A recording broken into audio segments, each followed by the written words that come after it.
Without काटाकरता महाराष्ट्रामध्ये येतात आणि नागपूरच्या दिशेने जातात, पण RTO विभाग ओव्हरलोडवर काहीच कारवाई करताना दिसत नाही. तशा सूचना मागच्या DPDCच्या वेळेस पण मी दिल्या होत्या आणि परत एकदा मी त्यांना सांगतो की खरं तर हे इंटरस्टेटचं थोडा प्रॉब्लेम येतोच प्रत्येक ठिकाणी, पण तरी मी RTOला सांगून परत कारवाई करायला सांगतो.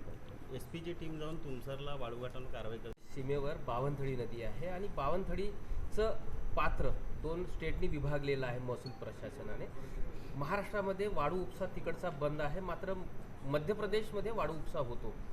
मध्य प्रदेशच्या रॉयल्टीवर महाराष्ट्रामध्येही वाळू तस्कर मोठ्या प्रमाणात धुमाकूळ घालत आहे. 48पेक्षा अधिक गावांना जलपुरवठा होणारं पात्र किंवा तिथे इनर व्हील्स आहेत, त्या टोटल आता वाळू उपशामुळे उघड्या पडलेल्या आहेत. नदीचं पात्र फरवरी महिन्यातच कोरडत पडलेलं आहे.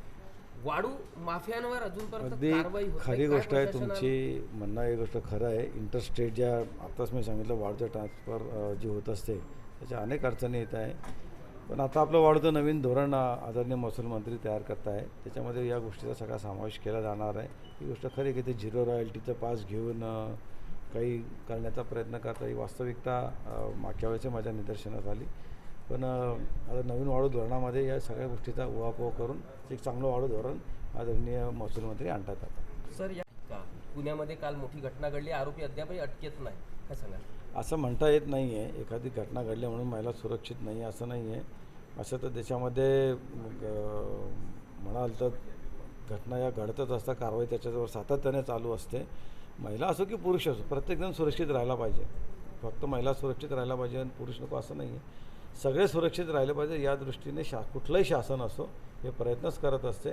जसं मी सांगितलं, गुन्हेगार वृत्ती ही कुठे ना कुठे प्रत्येक ठिकाणी असतेच आणि गुन्हेगार असल्यामुळे या घटना घडतच असतात.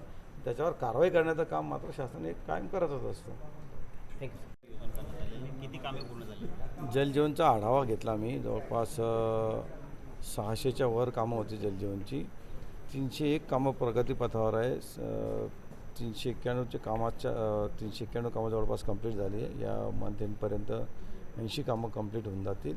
बाकी कामाची थोडेसे निधीची अडचण असल्यामुळे थांबलेली आहेत.